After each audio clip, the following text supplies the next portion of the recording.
going to like sporting event, any kind of sporting event live, is awful. People will try to tell you that it's not. People will try to convince you should go to these events. The best seat in the house is literally your seat in the house. It's the best way to watch. You get to hear the commentators.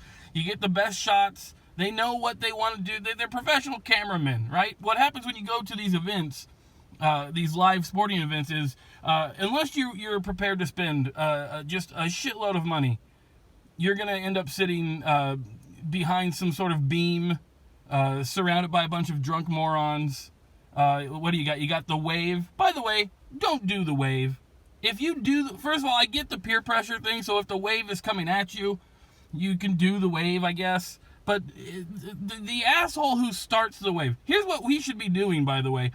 If you're at like an NFL game or an NBA game or something, and somebody starts the wave, the entire arena, the entire stadium should beat the shit out of that guy. Don't start the wave. What a fucking loser you are, by the way. You get the kiss cam, which is awkward and weird.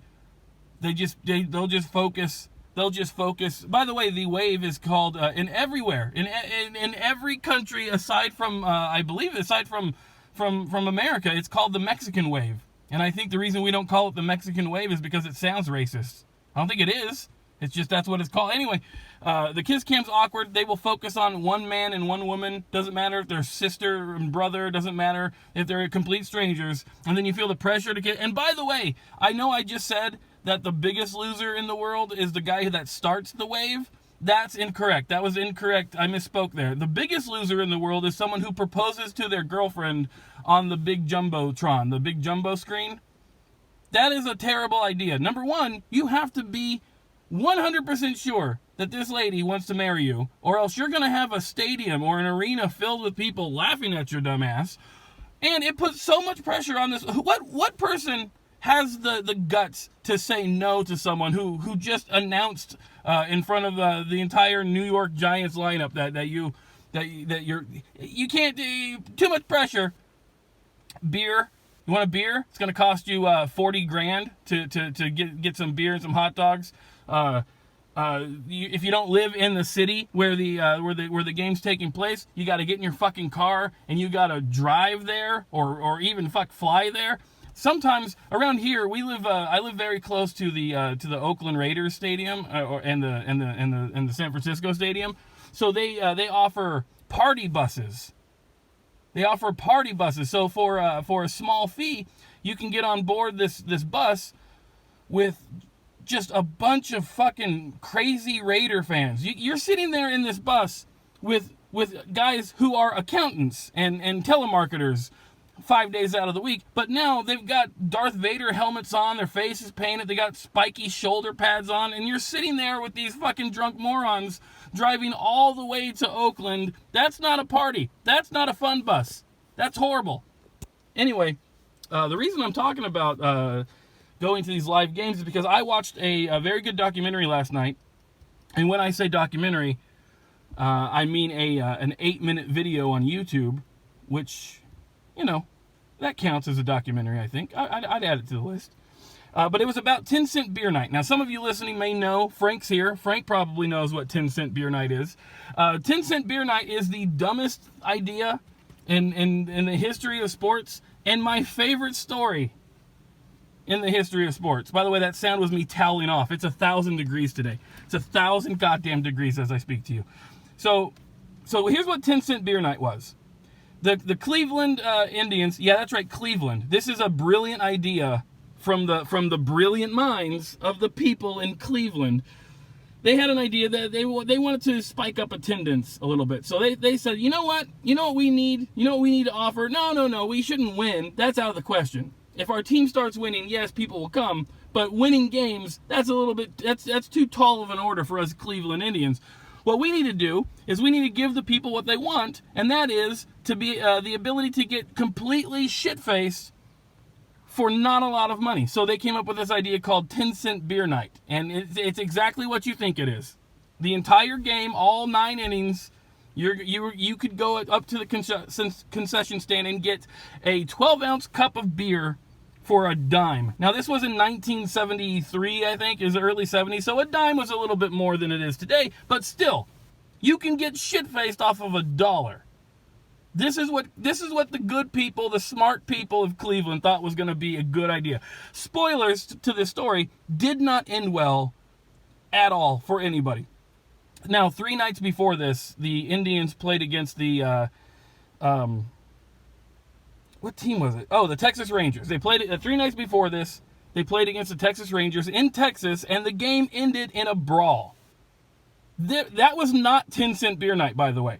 The game ended in a just a huge brawl between the two teams and some of the fans when everyone was paying 65 cents a beer.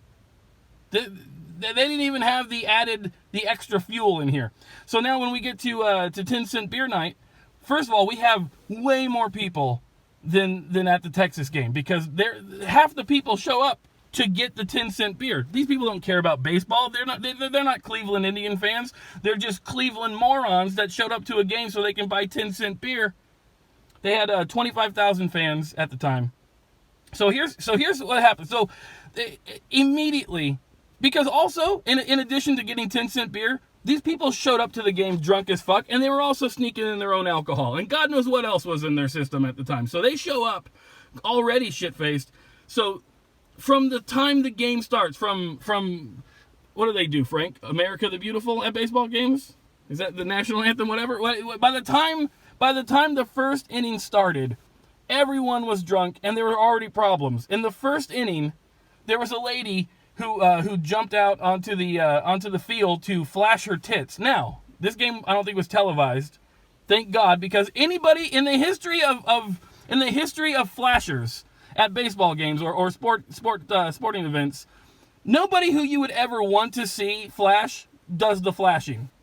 That's the person who flashes. The people we would all want to see completely covered up, very good. They're the ones that feel the need to let their tits out. So she comes out there, inning 1. I don't even know if a pitch had been thrown at this point, and she's taking out her tits. Not long after that, we get a father and son duo that jump onto the field to moon the crowd. You know, me and my dad would go fishing. Me and my dad would watch a movie or something. These people, they think it's a good father and son bonding moment is to expose your naked ass in front of it. What? And that's first inning, by the way. After that, we had another crazy drunk lady jump into the field, and she attacked the umpire. She sexually assaulted the umpire. She tried to make out with this umpire. First inning, by the way, guys. And then, if the tits weren't enough, we had a streaker. We had a guy jump on the field holding all of his clothes. He was wearing just a pair of black socks, running around the field, exposing his ding-dong to all the kids that were there for 10-cent beer night. Don't know why there's so many kids there, but still, it's baseball. He's sprinting around the field with his dick. Not good. First inning. This was the very first inning, by the way. We still had quite a ways to go. Let me turn this air conditioner on, guys. I'm sorry if it bothers you, but holy shit, it's hot. Okay, so things go from bad to worse because at this 10-cent beer night, they didn't even plan this right. They knew that they were going to be selling beer. So what did they have? They had 2 beer trucks. That was it. Just 2 beer trucks and 2 employees at each beer truck. So needless to say, these 2 girls that were working the beer truck, they were in actual danger because one lady was in charge of collecting money, one lady was in charge of pouring beer. That was too long of a wait for these drunkards. So what do? They started picking shit up. They started picking picnic tables and chairs and just throwing them, just chucking them at these women who were selling the beer. So the women did what anyone would do, which is get the fuck out of there. They just left, and they just left the beer. So now people are getting drunk, and they're not even paying for the beer at this point. They're just filling up whatever they had. They're filling up buckets, and they're just putting their mouth right directly onto the tap, getting drunk off this 10-cent beer. This is already a fucking disaster. And then a little bit later in the game, it went from... see, at this point, the baseball players were having a good time, right? They're in Cleveland. The Texas Rangers had to go all the way to Cleveland, so there's not much to do there. They know they're going to win the game because, as usual, the Indians suck. So they're watching the lady take her tits out, and they're watching the father-son streakers and whatnot, and they're having a good time. But then it starts to get a little, it starts to get a little dangerous, because now the Texas Ranger players, they're now getting hit with things. It starts out with hot dogs and nachos. That's what they're getting pelted with, hot dogs and nachos. And then somebody hits one of the players with a gallon jug of Thunderbird. They were not selling gallon jugs of Thunderbird. Now listen, I've snuck in a Kit Kat to the movies before. You put that shit in your pocket. How does one sneak in a gallon jug? How do you go about sneaking in a gallon jug of Thunderbird? And was there no security? Was there no security in the 70s? Thankfully, it was an empty gallon jug. They're not going to waste alcohol. The people of Cleveland, they do a lot of shit. They do a lot of suspect shit, but they are not going to waste alcohol. So thankfully, this player did get hit by an empty gallon jug of Thunderbird. And then they just lit a bunch of fireworks. They lit a bunch of black cats and threw them in the Rangers dugout. So now they're actually exploding people. Now they're blowing motherfuckers up. So now, okay, this is the best part of this video, because they actually get one of the people who attended this game. Not just one of the people that attended this game, they got the guy that started this riot. Because this did break down into a full-fledged riot. But it all started when one guy jumps over into the field and he tried to snatch the hat of one of the players. He tried to steal the hat right off his head, and when that happened, everyone thought the player was in danger, so then that benches cleared, and the Cleveland players started beating the shit out of this guy. This guy is being interviewed by ESPN. This guy is proud that 40 years ago he was the world's biggest piece of shit. This is a fucking degenerate, 100%, and he's just proud of the fact that he's responsible for the, well, Cleveland is responsible for the worst thing, but he kicked it off. So now the fans, they're going nuts now. Because the fans, the seats have emptied. All the fans are now on the field. They're beating the shit out of the Cleveland Indians, so bad that the Texas Rangers, who are their opponents for the day, they decide, hey, let's grab some bats and help them out. So now you have two MLB teams fighting off 25,000 fans that are all fucking jacked out of their mind and drunk as fuck. It's fucking nuts. They start removing pieces of the stadium. They start unfastening chairs and seats and using these actual parts of the building. They start using them as weapons to hurt these people. Finally, they had to call a SWAT team.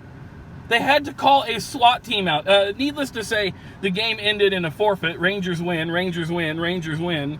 But thankfully, lessons were learned. The Cleveland fans, the Cleveland sports fans, they returned for later games, and they were on their best behavior.